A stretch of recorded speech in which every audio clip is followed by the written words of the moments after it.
Guys, welcome to back my YouTube channel. आज reasoning में हम लोग बहुत ही मोस्ट इम्पोर्टेंट कॉन्सेप्ट देखने वाले हैं। आप लोग जो है एकदम धैर्य बनाए रखिए और एकदम वीडियो जो है अंतिम तक देखिए।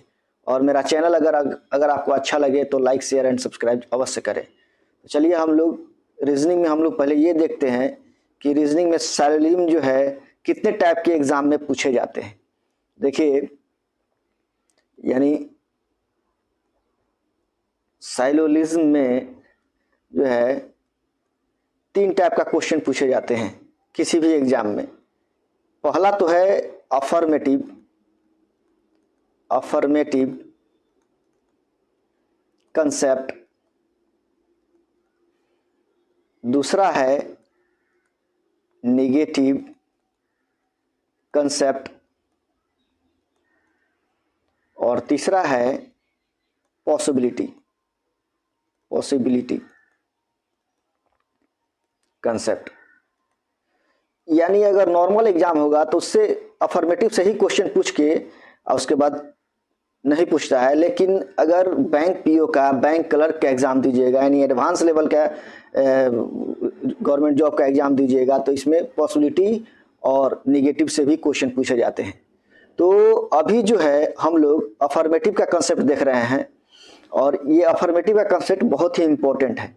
चलिए हम लोग आज एक नया जो है कंसेप्ट सीखेंगे जो कि काफ़ी मोस्ट इम्पोर्टेंट है।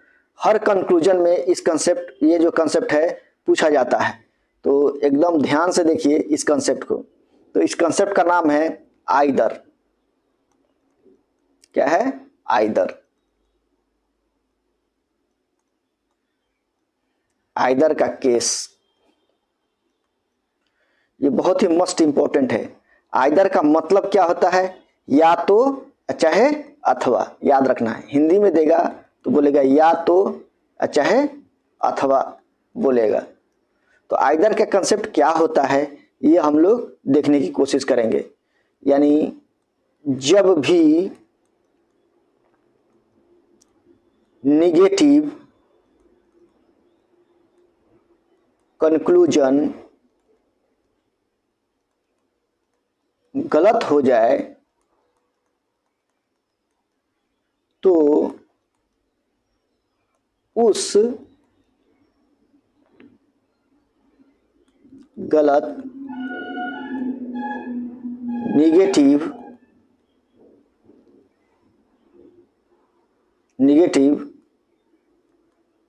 कंक्लूजन के सब्जेक्ट एंड ऑब्जेक्ट को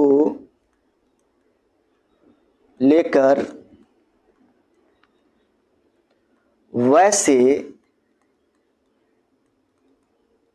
गलत पॉजिटिव कंक्लूजन के साथ टकराते हैं, जिसका भी सब्जेक्ट और ऑब्जेक्ट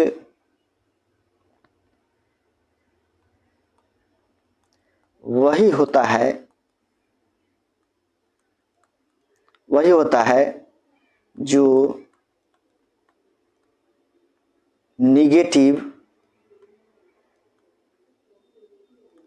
कंक्लूजन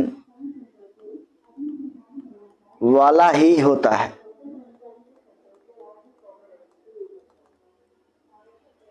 अर्थात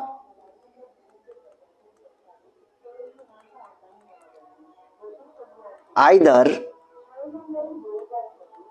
के लिए एक निगेटिव और एक पॉजिटिव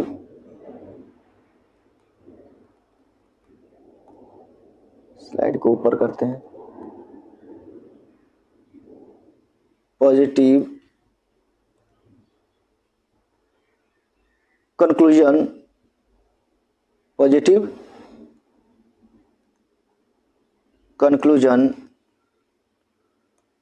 होना आवश्यक है। साथ ही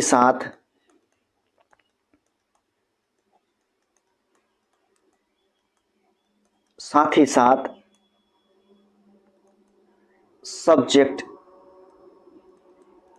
और ऑब्जेक्ट सेम होना चाहिए और दोनों कंक्लूजन गलत होना चाहिए। इसी को हम लोग क्या कहेंगे? इसी को आइदर का केस कहा जाएगा। अब एग्जाम्पल के फॉर्म में हम लोग देखते हैं, जैसे सब्जेक्ट है और क्या है, ऑब्जेक्ट है। क्या कह रहा है कि अगर कोई हम लोग फिगर बनाते हैं और उसमें कंक्लूजन में सब्जेक्ट और ऑब्जेक्ट दोनों का क्या हो, समान हो। दोनों कंक्लूजन का क्या हो, सब्जेक्ट ऑब्जेक्ट क्या हो, समान हो। और प्लस में एक जो है निगेटिव कंक्लूजन होना चाहिए और एक जो है पॉजिटिव कंक्लूजन होना चाहिए। और दोनों कंक्लूजन क्या होना चाहिए, रॉन्ग होना चाहिए। क्या होना चाहिए, दोनों कंक्लूजन अगर रॉन्ग होगा तो इसी को हम लोग कहेंगे आइदर का केस।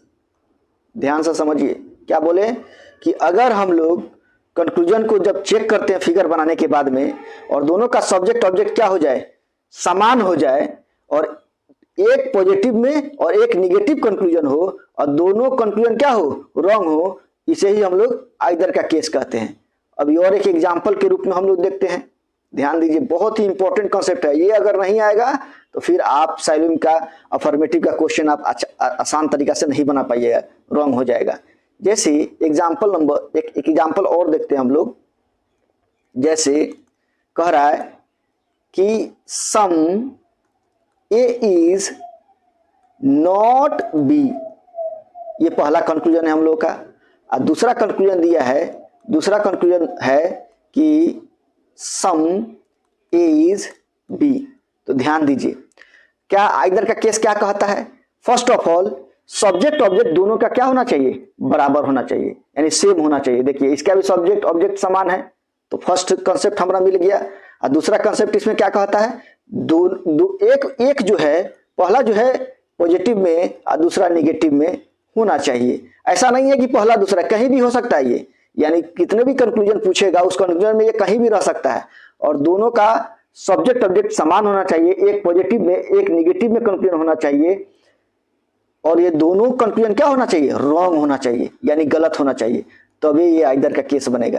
क्या, आइदर का केस, आइदर का केस, यहाँ ध्यान देना है, आइदर का केस बनेगा। एक और एग्जाम्पल हम लोग देखते हैं, एक और एग्जाम्पल देखते हैं। जैसे कह रहा है कि पहला नंबर कंक्लूजन है कि सभी आम क्या है, मीठा है। ध्यान दीजिए, मीठा है, ये आपका स्टेटमेंट, ये हमें यहाँ स्टेटमेंट दे रहे हैं, स्टेटमेंट के थ्रू आपको समझाने की कोशिश कर रहे हैं। ध्यान दीजिए, जैसे यहाँ स्टेटमेंट दिया है, क्या स्टेटमेंट, ध्यान से समझिए, स्टेटमेंट है। एग्जाम में कैसे क्वेश्चन पूछे जाते हैं, जैसे ये स्टेटमेंट है कि सभी आम मीठा है। उसके बाद एक और दिया कि सभी मीठा क्या है, फल है। क्या है, फल है। तो सबसे पहले तो ये आपको दे दिया, दो स्टेटमेंट दिया है। उसके बाद आपको क्या करना होगा, सबसे पहले आपको फिगर ड्रॉ करना होगा, यानी फिगर खींचना होगा। यहाँ ध्यान दीजिए, तो फिगर कैसे बनाइएगा, सभी आम क्या है, सभी आम मीठा है, तो ये हो जाएगा मीठा, नीचे आ जाएगा मीठा। और उसके बाद कर रहा है सभी मीठा फल है, तो फल कहाँ आएगा, इसके नीचे आएगा, यहाँ फल हो गया। अब मान लीजिए कि यहाँ पे हम कंक्लूजन हम लिख रहे हैं कि क्या आइदर का केस इससे बनेगा। तो देखिए आइदर केस कैसे हम लोग चेक करते हैं, ये आपका कंक्लूजन हो गया। कंक्लूजन बहुत सारा दे सकता है, 2, 3, 4, 5 जैसा एग्जाम होगा वैसा कंक्लूजन मिलता है हम लोग को। तो पहला कंक्लूजन अगर दे दे कि सभी मीठा क्या है, फल है, एक पहला कंक्लूजन हम दिए। और दूसरा कंक्लूजन दे रहा है, ध्यान देना है, दूसरा कंक्लूजन है कि कुछ मीठा फल नहीं है, ध्यान देना है, नहीं है। हम आइदर का केस समझाने की कोशिश कर रहे हैं, ध्यान से अगर समझिएगा तो आपको एकदम अच्छे तरह से समझ में आ जाएगा। तो यहाँ ध्यान दीजिए, सभी मीठा फल है, इस फिगर में देखिए सभी मीठा कभी फल नहीं हो सकता है, तो ये तो पहला कंक्लूजन गलत हो गया। और दूसरा कंक्लूजन देखिए, कुछ मीठा फल नहीं है, हमने बताया था कंसेप्ट में, इसके पहले वाले लेक्चर में हमने बताया है कि जब भी अफर्मेटिव का फिगर बने उसमें निगेटिव कंक्लूजन कभी नहीं होता है, गलत होता है, देखते ही काट देना है। तो नहीं, यहाँ देख लीजिए ये अफर्मेटिव का फिगर है तो ये 100% क्या होगा, रॉन्ग होगा स्टेटमेंट, ये कंक्लूजन रॉन्ग होगा। अब देखिए, तो आइदर के केस में सबसे पहले क्या चाहिए, पहला कंसेप्ट ये कहता है आइदर का केस कि सबसे पहले कम से कम 2 निष्कर्ष जो है रॉन्ग होना चाहिए। तो देखिए ये दोनों निष्कर्ष हमारा क्या है, रॉन्ग है। और ये पहला जो दूसरा जो कंक्लूजन है ये निगेटिव में है, कैसा है, निगेटिव में है, निगेटिव कंक्लूजन है। अब पहला वाला जो कंक्लूजन है वो पॉजिटिव कंक्लूजन है। तो दूसरा भी इसमें हम लोगों का कंसेप्ट मिल गया। पहला कंसेप्ट क्या कि ये निगेटिव में है, ये पॉजिटिव में है, और दोनों कंक्लूजन क्या है, रॉन्ग है। और ये दोनों कंक्लूजन का सब्जेक्ट मीठा है, ये भी मीठा है, ऑब्जेक्ट क्या है, फल दोनों में है। तो तीनों कंसेप्ट अगर आपको इसमें मिल जाए तो इसी को हम लोग कहते हैं आइदर, क्या बोलते हैं, आइदर का केस। क्या बोलते हैं बाबू, आइदर का केस। और आइदर के केस में हम लोग आंसर क्या देंगे, तो आंसर में क्या देंगे ये समझिए। पहला नंबर दे सकता है आपको ऑप्शन में 1 या 2, 1 या मिटाते हैं इसको, या 1 या 2 अनुसरण करते हैं, ध्यान दीजिए, अनुसरण करते हैं, या तो ये ऑप्शन में दिया रहेगा, और नहीं तो देगा 1 अथवा 2 अनुसरण करते हैं। तो आंसर ऑप्शन में जहां भी होगा 1 अथवा 2 या 1 या 2 उसी को पट्टी के लगा देना है, वही आपका आंसर हो जाएगा। तो आइदर का केस हम लोग समझ गए। हमने बताया था कि आइदर के केस में क्या होता है। तो सबसे पहले आइदर के कंसेप्ट में ये होता है कि आप देखिए कि 2 कंक्लूजन, मिनिमम 2 कंक्लूजन क्या होना चाहिए, रॉन्ग होना चाहिए। और सेकंड कंसेप्ट क्या है, दोनों का सब्जेक्ट ऑब्जेक्ट क्या होना चाहिए, समान होना चाहिए। और थर्ड कंसेप्ट ये है कि एक पॉजिटिव में और एक निगेटिव में कंक्लूजन हो। पॉजिटिव और निगेटिव कहीं भी हो सकता है कंक्लूजन में, उसको आपको खोज के निकालना है, इधर उधर करके देता है। तो अगर आपको कंसेप्ट देखने को मिले तो उसी को हम लोग कहते हैं आइदर का केस। तो आप लोग समझ गए होंगे, ये काफी मोस्ट इंपॉर्टेंट कंसेप्ट है। क्योंकि होता क्या है, आपको स्टेटमेंट दे देगा, कंक्लूजन दे देगा, आंसर ऑप्शन दे देगा, और आंसर ऑप्शन में आप चूज करिए कंक्लूजन, तो उसमें बहुत सारा सही भी होगा और बहुत सारा गलत भी होगा। तो उसमें इतना फिगर ड्रॉ करने के बाद में, सही गलत देखने के बाद में भी, उसके बाद आपको आइदर का केस चेक करना पड़ेगा। और आइदर के केस चेक करने के लिए हमने आपको अभी बताया कि सबसे पहले जो है सब्जेक्ट ऑब्जेक्ट दोनों का क्या होना चाहिए, समान होना चाहिए। और एक कंक्लूजन पॉजिटिव में होना चाहिए और दूसरा कंक्लूजन किस में होना चाहिए, निगेटिव में होना चाहिए। और दोनों का सब्जेक्ट ऑब्जेक्ट समान होना चाहिए और दोनों रॉन्ग होना चाहिए। यानी 3 कंसेप्ट इसमें सबसे इंपॉर्टेंट है। अगर इसको आप ध्यान में रख के अगर बनाते हैं तो आपका आंसर सही मिल सकता है। और नहीं तो जल्दबाजी में बनाइएगा तो आप उस क्वेश्चन सेटर के जाल में फंस जाइएगा। इसीलिए ये ध्यान रखिए और इस कंसेप्ट को आप फॉलो करिए। और ये मेरा चैनल अगर आपको अच्छा लगे तो इस चैनल को लाइक, शेयर एंड सब्सक्राइब करिए और दोस्तों के साथ जो है शेयर करिए। चलिए मिलते हैं नेक्स्ट लेक्चर में। जय हिंद।